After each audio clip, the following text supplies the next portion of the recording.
here are some of the things that can affect your performance in the gym. Number one is the lack of food. Okay, you should definitely eat some sort of food in there, have like a decent meal, and then wait like 1 hour, and then go to the gym, and then you should be able to have like more energy to use. Right? You've got the calories there ready to be burned. Right? But then if you say like, oh, I did have something, but it was like 6 hours ago.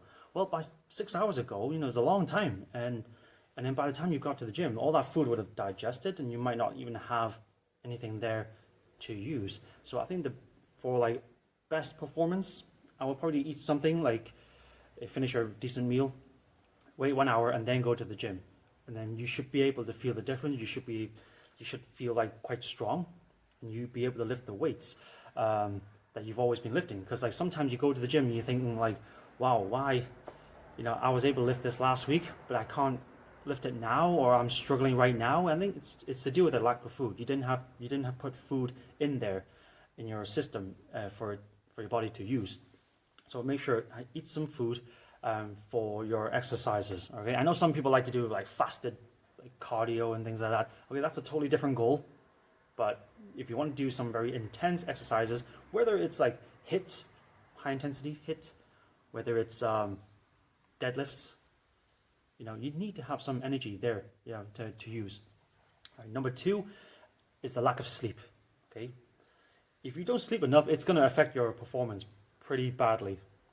Yeah, so even if you have like 1 or 2 hours of sleep, all right, it's still already like not enough. Your body is tired. You can go to the gym feeling very sleepy. You can barely open your eyes, and then you try to perform heavy barbell squats, or heavy deadlifts, and then some people might get away with it. They might, they'll have 1 or 2 hours of sleep, maybe have a few cups of coffee, have some food, of course, but and then they'll just try to wing it in the gym. They might do all right. They might perform fine, but it's afterwards. Afterwards, you might start to feel very lethargic, and even when you go to work, you're always tired, you're exhausted, and it's not cool, okay? And it's going to be like that for a few days because you basically just ruined the body, and you haven't let your body rest, okay? You didn't allow your body to sleep, all right? The third thing, kind of related to number two, is muscle soreness, okay? Muscle soreness, like sometimes when people train a muscle, they don't give it enough time to recover, repair before they train the same muscle group again. So maybe it's like, for example, on a Tuesday, you might train in back and biceps, all right? And then come Thursday, you go to the gym again, and you're going to do biceps and triceps, okay? So what's going to happen to the biceps? They might not have recovered fully. Depending on how hard you train them, but they might not have recovered properly, but then you're just going to sort of train them again, okay? So they might still be very sore, and then you're trying to do the same amount of sets and reps, okay, with the soreness, okay? Obviously, it's gonna ruin something. It's gonna damage something, and I'm not just talking about the micro tears of the muscle fibers. I'm talking about like overtraining them to the point that you might pull something, to the point that they become very sore that you might have to take even longer to rest them before you can train them again.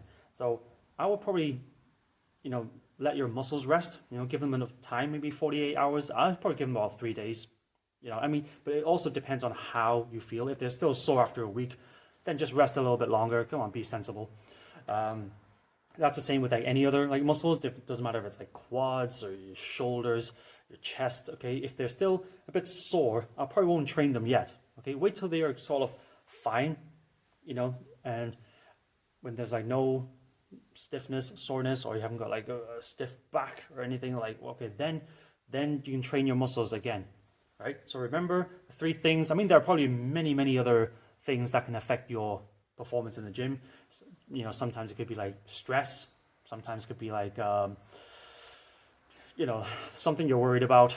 You're in a bad mood or something, okay? But that I talk about in a different video, okay? But the 3 things you need to try to do, because obviously I've went through the same stuff, talking from experience.